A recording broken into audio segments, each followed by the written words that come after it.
And it's a little bit of this. They say 99.5 won't do. God wants all of us.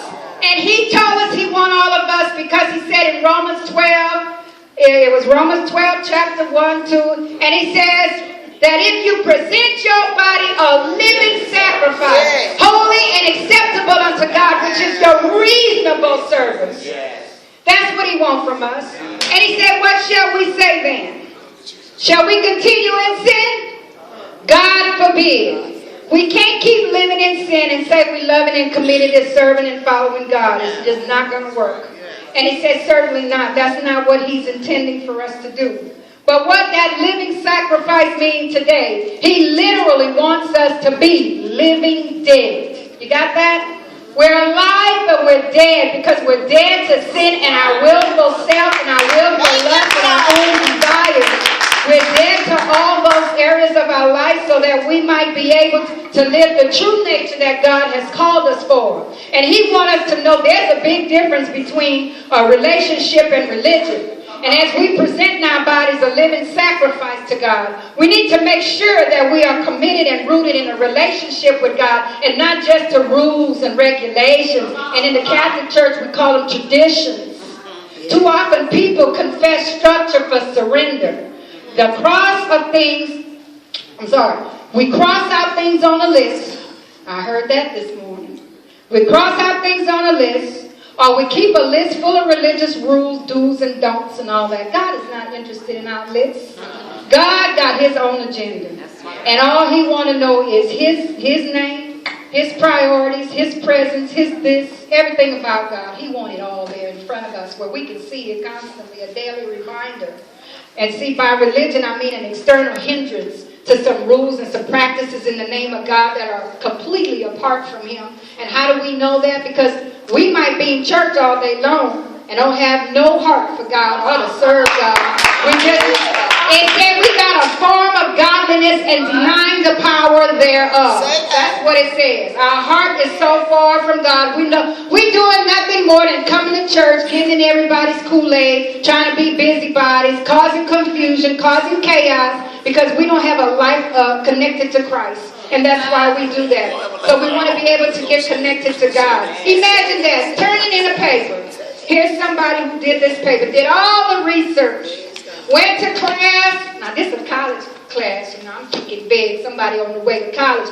Did all your research, did all your studying, didn't pray to God, didn't do none of that. Didn't say, Lord, your word is a lamp unto my feet and a light unto my path. Lord, grant me the wisdom, knowledge, understanding your word. None of that. Just got to doing all the research on, the class, the topic, and what they're supposed to write about, only to take it to class and the teacher look at you and put a big fat 0 on it. And it's like, what you mean I got a 0? I did all the research. I did all this hard work. I studied. I even got me a partner to work with. We figured out the chemistry problem, the formulas, the format, and all that. We did the experiments. We mixed this. And we did all of that, and I didn't score no credit.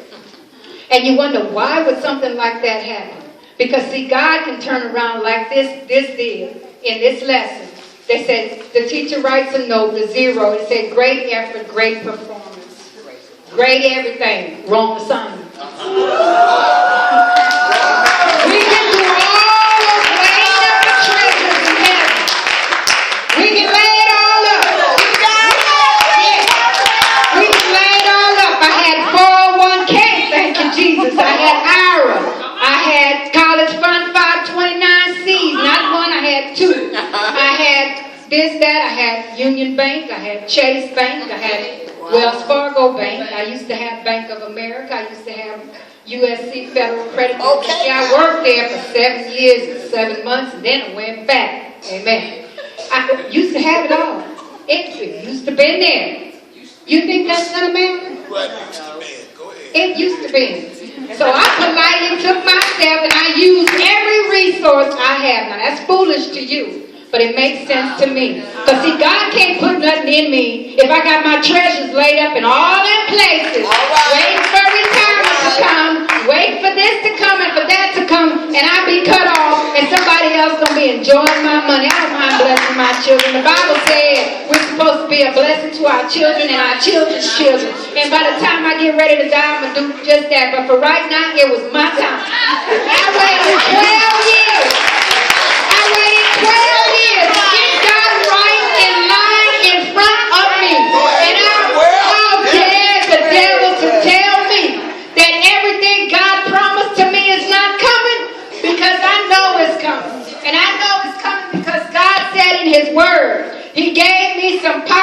for principles, and he gave me some perpetual praise. And I don't know, it's like all that stuff, it means so much when you have it. And when you don't have it, it's okay too. Because see, my hope and my trust and my everything, it's no longer in my money saved up because spend it all. It's not in what the financial advisors say I should do in my condo. Not do that condo, going to do whatever God tells it to. If God said poof, be gone, it's going to be gone today. It's not promised. Earthquake and run the fault line right under it. I don't know. I've been sitting there all this time. 30 years. I've been sitting there. I don't know what it's going to be like, but I do know this.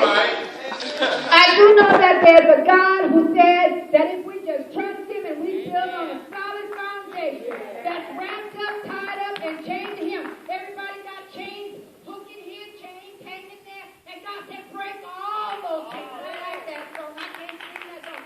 But that song that tells us to break every chain. Every chain, just a shake. And I see y'all got chains up on the wall. They've been pretty, but right now I'd like to tear them down. But I don't understand because I don't understand the significance of what your chain stands for. So I don't need to know what your chain stands for. All I need you to know, though, is God is in a position to rebuild. He's rebuilding through principles, powerful principles, and perpetual praise. He's rebuilding to let me know that when evil is ever present and is all over me, it's probably all over you, but it's to tell you where evil is ever present, the Spirit of the Lord said, I'm going to lift up a standard. I'm going to pull it down. I'm going to tear down every stronghold. And then he said that he would make us the head and not the tail. He told me he's going to make us above and not beneath. He said he's going to make, I'm walking down the streets paved with gold. I'm going to have fountains. I asked for a little water fountain, a little desktop. God said, don't worry about it, because when you get your mansion, you're going to have a whole river flowing. God said, I will bless the Lord at all times, and his praises, they shall continually be in my mouth. The Lord said that he's the Lord, and there's nothing I shall want. 23rd song, the Lord is my shepherd, I shall not want. He said, he making me to lie down in the green pasture. He leading me beside the still waters. He restored my soul. He restored my soul for his name's sake. And I like that part. I can't wait to get to the part. That's why I'm getting ahead of myself. Where it says, yea, though I walk in the valley of the shadow of death, I don't have to fear no evil, because God says he's with me. And then on the other hand, in the courtroom, I've been messing with. I'm going to have to get the saints to pray a breakthrough. But I've been dealing with this case on my job since 2011. I'm about sick and tired of being sick and tired of it. All right? So God reminds me. He said, I prepared a table for you, and it's in the presence of all your enemies. He said, don't worry about it, because I anointed your head with oil, and your cup is going to run it over. So I did a very simple analogy. I got me a little teacup. Not a big one. I got a little teacup. But I got me my finest china. I turned on the faucet. A prophetess friend of mine, she said, girl, get your cup and turn on the faucet. We'd rather die of thirst. My husband laughed at us because I won't drink tap water. He said, I never met some people that would die of thirst because y'all don't like tap water. I said, I don't like it because it tastes like rust, that colonoscopy stuff they give you to drink. I don't like it. But God said to take that cup, and she said to take that cup and just turn on the faucet.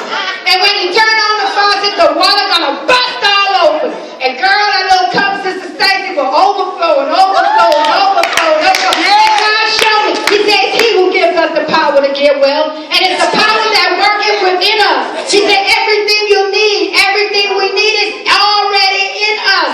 All we gotta do is get in a position to give God all. To surrender it all to God. And we gotta watch God work.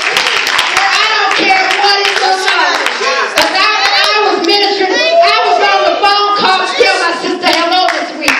And by the time it was over, it was 2.5 hours later. I had told her about my divorce. I told her about caring for my kids by myself. I told her about people, my sister giving me half her paycheck to help me pay my bills. I told her about my brother gave me blank checks, said fill it out, put whatever you need, and when you get on your feet, we'll take care of it. And I blessed him, and God blessed me and gave it every time. I told him about the $40, Sister Peters. That one for you. I told him about the $40. I sat over here, and you sat over there. And the minister from Virginia, I can't remember his name till today, but he blessed me. Him. What's it, Pastor? Elder Braxton. And he said I had a case back in 2006, I think it was. It was so long I can't even count. It was 3.5 years later. And Sister Peter sat there. The man called for an offering of $40.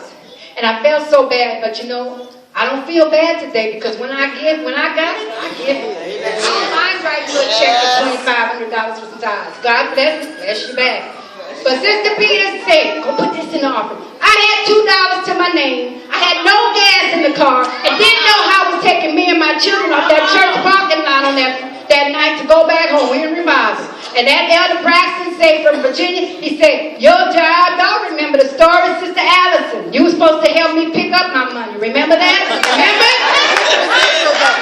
Sister Peter said, get the $40. And when I got to the line and he began to minister and he told me about my job, and I'm almost closing, but he told me about my job and he said, you know, you got a case, and he went on and he explained the case, said everything the company's saying and this one's saying and he's going against it, but God said he's going to turn it around and he's going to work it all in your favor. But he said you got to put $1,000 seed offering in your pastor's hand. And he began to tell me, you know, you got cases and people be thinking I'm giving me 10